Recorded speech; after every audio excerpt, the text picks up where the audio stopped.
Doctor, ज्यादा घबराने वाली बात तो नहीं है ना? अरे नहीं नहीं जगदीश जी, इस उम्र में तो कमजोरी शरीर में रहती ही है। फिलहाल मैं इन्हें दवाइयां दे दी हैं, आप इनके खाने पीने पर जरा ध्यान रखिएगा। बस वैसे आपके दोनों बेटे और बहू कहाँ हैं? मेरा छोटा बेटा अरुण और उसकी पत्नी मोना शहर में रहते हैं और मेरा बड़ा बेटा बहू गांव में रहते हैं। हमारा गांव में खेत है ना, तो मेरा बड़ा बेटा वहीं खेती करके अपनी पत्नी के साथ बस गया है। मेरी मानिए तो आप अपने बेटों के पास चले जाइए, कुछ महीने शहर में रहिए और कुछ में गांव में। ऐसे आपकी पत्नी का भी मन लगा रहेगा और उनकी तबीयत भी खराब नहीं होगी। डॉक्टर की बात सुन जगदीश ऐसा ही करता है और अब जल्दी से अपने बड़े बेटे के पास गांव जाने के लिए ट्रेन की टिकट बुक करवाता है। अरे आप ये मिर्जापुर की टिकट क्यों बुक कर रहे हैं? हमें तो दिल्ली जाना था ना। मैंने पहले सोचा कि हम गांव चलते हैं। गांव की ताजी हवा और वहां के अच्छे खाने से तुम्हारी सेहत पर अच्छा असर पड़ेगा। शहर में तो बस अब प्रदूषण ही रह गया है। नहीं, मैं गांव नहीं जाऊंगी। आप तो जानते हैं कि मुझे गांव बिल्कुल भी पसंद नहीं। मैंने तो मोहन और शोभा को कितना समझाया था कि तुम भी शहर चले जाओ, लेकिन उन्हें तो बस खेती बाड़ी ही संभालनी थी। अगर ले जाना है तो आप शहर में रहने वाले बहू बेटे के पास ले जाइए, वरना मैं कहीं पर भी नहीं जाऊंगी। अपनी पत्नी के जिद करने पर मोहन को अब दिल्ली की टिकट बुक करनी पड़ती है। दोनों बूढ़े पति पत्नी अपने बेटे और बहू के पास जाने के लिए काफी खुश होते हैं, लेकिन जैसे ही ये खबर शहर में रहने वाली बहू मोना को पता चलती है। ओह गॉड, तुम कोई बहाना लगाकर अपने मम्मी पापा को यहाँ शहर में आने से मना नहीं कर सकते थे? तुम जानते हो ना कि मुझे ये सास ससुर को टॉलरेट करना बिल्कुल भी पसंद नहीं है। अरे डार्लिंग, सिर्फ कुछ दिनों की ही तो बात है, और वो कौन सा हमेशा हमेशा के लिए हमारे पास रहने के लिए आ रहे हैं। प्लीज थोड़ा सा एडजस्ट कर लो। 2 दिन सफर के बाद आखिरकार जगदीश और विद्या शहर आ जाते हैं और अपने शहर में रहने वाले बहू और बेटे से मिलकर काफी ज्यादा खुश होते हैं। कितने दिनों बाद तुम दोनों को देख रही हूँ। काफी कमजोर हो गए हो। शहर में अच्छा खाना पीना नहीं मिलता है क्या? अरे मिलता है ना माँ, लेकिन काम की टेंशन इतनी रहती है कि शरीर में कुछ अच्छे से लग ही नहीं पाता। कोई बात नहीं, अब मैं आ गई हूँ ना, अब मैं अपने बेटे और बहू को तगड़ा करके यहाँ से लौटूंगी। ऐसे ही समय गुजरता है और अब रात के खाने का वक्त हो जाता है, जिसे देख मोना अब रात के खाने के लिए बाहर से खाना ऑर्डर करती है। पूरी डाइनिंग टेबल पर बर्गर, पिज्जा, चाउमीन, मोमोज जैसी चीज देखकर विद्या और जगदीश काफी हैरान होते हैं। ये सब क्या है? ये तुम लोग हर रोज खाते हो क्या? हाँ माँ जी, हम तो यही सब खाते हैं, यही हमारा शहर का खाना है। लेकिन बहू, ये सब चीज तो सेहत के लिए बिल्कुल भी अच्छी नहीं है। फिर तुम लोग इन्हें छोड़ क्यों नहीं देते? और बहू, तुम तो घर में ही रहती हो, तो तुम घर पर खाना क्यों नहीं बनाती हो? पापा जी, घर पर रहने का मतलब ये नहीं कि मुझे कोई काम नहीं होता। और रही बात खाने की, तो जब तक आप लोग शहर में हैं तब तक आपको यही खाना होगा। मुझसे नहीं होगा कि सुबह सुबह उठकर आप सबके लिए मैं रोटी सब्जी बनाऊं। अपनी शहरी बहू की बात सुन विद्या और जगदीश को मजबूरन शहर का तला भुना और मैदे से भरा ही खाना खाना पड़ता है, और अब ऐसे ही कुछ दिन गुजर जाते हैं। रोज रोज ये तला फुला खाकर तो मेरे दस्त ही लग गए हैं। एक काम करती हूँ, बहू से सादा दलिया बनवा लेती हूँ। विद्या अपनी शहरी बहू मोना को ढूंढते हुए उसके कमरे में जाती है, जहां वो देखती है कि उसकी शहरी बहू मोना छोटे छोटे कपड़े पहनकर फोन पर रील बना रही है। आज की रात मजा हुस्न का आंखों से लीजिए, आज की रात मजा हुस्न का आंखों से लीजिए।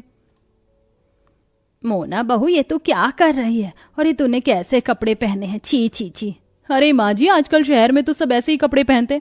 आप बताइए, कुछ काम था क्या आपको? अरे बहू, रोज तला फुला खाकर मुझे दस्त लग गए हैं। एक काम कर, तू मेरे लिए सादा दलिया बना कर लिया।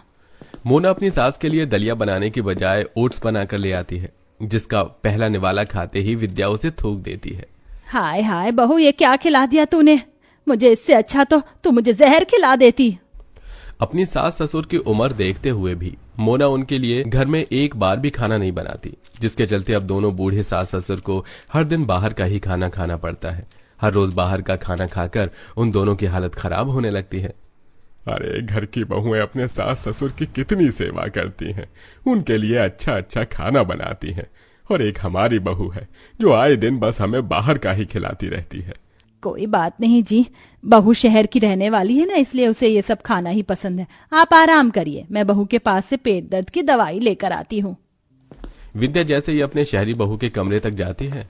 बस अरुण, बहुत हो गया। अब मैं तुम्हारे मम्मी पापा को और बर्दाश्त नहीं कर सकती। तुम्हारी माँ ने तो मुझे पागल करके रख दिया है। आए दिन मुझे बस यही भाषण देती रहेंगी कि बहू घर पर खाना बनाकर घर का खाना खाओ, ये फलाना ढिमाका।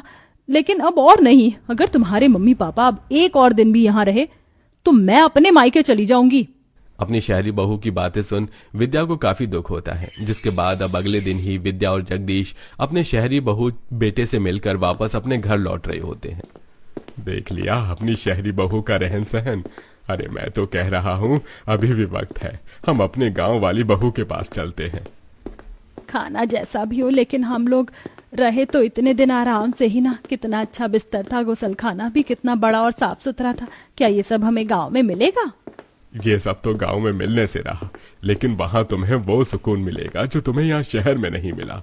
जगदीश मिर्जापुर की टिकट निकलवाता है और अब अपनी पत्नी के साथ सीधा अपने गांव वाली बहू के घर जा पहुंचता है। अपने सास ससुर को देख शोभा सिर पर पल्लू रखकर उन दोनों के पैर छूकर उनसे आशीर्वाद लेती है। माँ जी, पिताजी, मैं कब से आप लोगों का इंतजार कर रही थी। आप यहाँ बैठे, मैं आपके लिए पानी लेकर आती हूँ। गांव में रहने की वजह से शोभा मिट्टी के गिलासों में अपने सास ससुर को मटके का पानी लाकर देती है। हम क्या तुम्हें कोई गाय भैंस नजर आ रहे हैं जो तुमने ये मिट्टी के बर्तन में पानी दिया है? भाग्यवान, गांव में लोग मिट्टी के बर्तनों में ही खाते पीते हैं, इससे हमारी सेहत भी काफी अच्छी रहती है। अपने पति के कहने पर विद्या जैसे ही मिट्टी के गिलास का पानी पीती है तो वो उसे काफी पसंद आता है, लेकिन अपने गांव वाली बहू को कुछ ज्यादा खास पसंद न करने पर विद्या का मुंह बना ही रहता है। अपने सास ससुर के आने की खुशी में गांव वाली बहू शोभा उनके लिए तरह तरह के पकवान बनाती है। अरे बहू, खुशबू तो बढ़िया आ रही है। क्या बनाया है आज तुमने? पिताजी, आपके पसंद की चूल्हे पर सिकी हुई मक्के की रोटी, सरसों का साग और बथुए का रायता बनाया है। और माँ जी, आपके मनपसंद आलू प्याज के पराठे, बूंदी का रायता, आलू की सब्जी और साथ में मसाले वाली छाछ भी बनाई है। इसे कहते हैं ना असली खाना। आज तो मैं पेट भर कर खाना खाऊंगा। विद्या जैसे ही अपने गांव वाली बहू के हाथ का बना हुआ गांव वाला खाना खाती है तो वो उसे काफी ज्यादा पसंद आता है। ऐसा खाना तुम्हारी शहर वाली बहू ने बनाया था। अरे वो तो हमें हर रोज बाहर का खाना खिलाती थी। गांव से होने की वजह से शोभा काफी ज्यादा संस्कारी होती है और अपने सास ससुर की काफी सेवा करती है। रोज सुबह सुबह उठकर उनके लिए गाय का ताजा दूध निकालना, देसी घी के पराठे बनाना और अपनी सास के पैर दबाना। शोभा किसी भी चीज में कोई कमी नहीं रहने देती। ऐसे ही एक दिन, अरे माँ, आप आ गई। ये क्या, आप कुछ थकी थकी सी लग रही है। आपकी तबीयत तो ठीक है ना? क्या बताऊं बहू, 1 साल से शरीर में दर्द है। इतनी दवाइयां खा ली लेकिन जरा भी कोई असर नहीं पड़ा। लगता है अब मेरे जाने का वक्त आ गया है। अरे माँ जी, शुभ शुभ बोलिए। अभी तो आपको अपने पोते पोती की शादी भी देखनी है। आप फिक्र मत करिए। अब देखिए मैं कैसे आपके इस शरीर के दर्द को हमेशा हमेशा के लिए खत्म करती हूँ। शोभा अब अगले दिन से हर रोज सुबह शाम अपनी सास को गाय भैंस का दूध खाने में देसी घी, हरी सब्जियां, पनीर और पालक लौकी का जूस देती है और साथ ही अपनी सास को हर रोज सुबह की सैर पर भी ले जाती है। तो क्यों मुझे सुबह सुबह सैर के लिए लेकर आती है? शहर में भी मैं सैर पर जाती थी लेकिन इसका कोई असर नहीं पड़ा। तो आप वहां पर नंगे पैर घासों पर नहीं चलती होंगी ना? और वहां तो इतना प्रदूषण भी होता है। यहाँ देखिए कितनी ठंडी ठंडी घास है, ऊपर से कितनी साफ सुथरी और अच्छी हवा चल रही है। अपने गांव वाली बहू के नुस्खे और उसके बनाए हुए खाने की वजह से विद्या सिर्फ कुछ समय में ही काफी हद तक ठीक हो जाती है और अब उसके शरीर में कमजोरी और दर्द बिल्कुल ना के बराबर होता है। इसी के साथ अब विद्या की शहरी दवाइयां भी छूट जाती हैं। देखा, गांव वाली बहू के हाथ के खाने का नतीजा। स्वाद के साथ साथ सेहत भी ठीक कर दी उसने। अब बोलो, कौन सी बहू अच्छी है, शहर वाली या गांव वाली?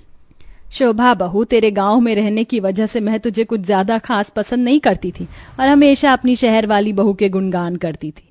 लेकिन मैं जब तुम दोनों के घर पर रही तो मुझे पता चला कि मेरी हीरा बहू कौन सी है। तू मुझसे नाराज तो नहीं है ना बहू? अरे नहीं माँ जी, आप कैसी बातें कर रही हैं?